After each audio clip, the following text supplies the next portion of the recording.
The Battle of Gettysburg happened in 1863. And still, it's teaching a valuable lesson nearly 150 years later. Dennis Owens is here with that story. Dennis. History lessons and life lessons. For the past 2 days, at-risk kids have been studying the battle and being prepared for the battle of life. And a Gettysburg businessman is helping them in their fight.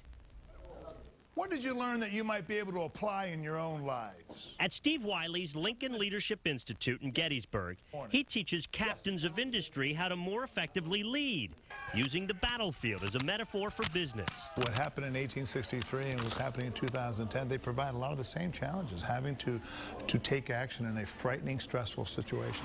But this week, his clients are not million-dollar CEOs and six-figure managers from Fortune 500 companies.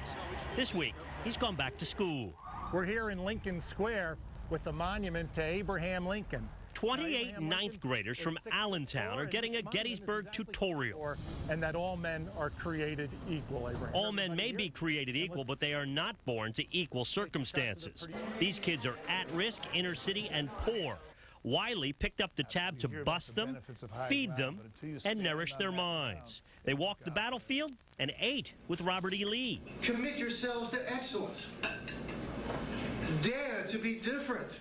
It's amazing, breathtaking, like to be able to walk the battlefields and to learn so much that you can't learn in the classroom. This is Reysling DeJesus' first educational field trip, and it's the perfect place for him. World War II, World War I. I like pretty much battles, actually. I'm a big theoretical battle plan. I like. The students attend a newly created charter school called the Lincoln Leadership Institute. That attracted Wiley's attention.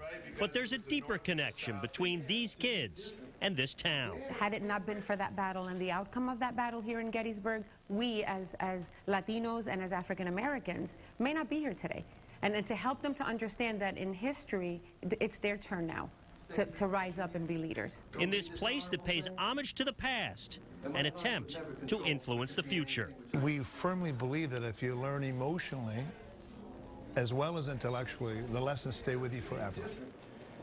Now, the school principal happened to read an article about the Lincoln Leadership Institute in Gettysburg. It was the same name as the charter school she was starting. So she called, and the folks in Gettysburg immediately committed to fund a trip and have promised to do it every year. The kids and a dozen teachers got to stay in the historic Gettysburg Hotel. Ladies? Thank you, Dennis. We'll be right back.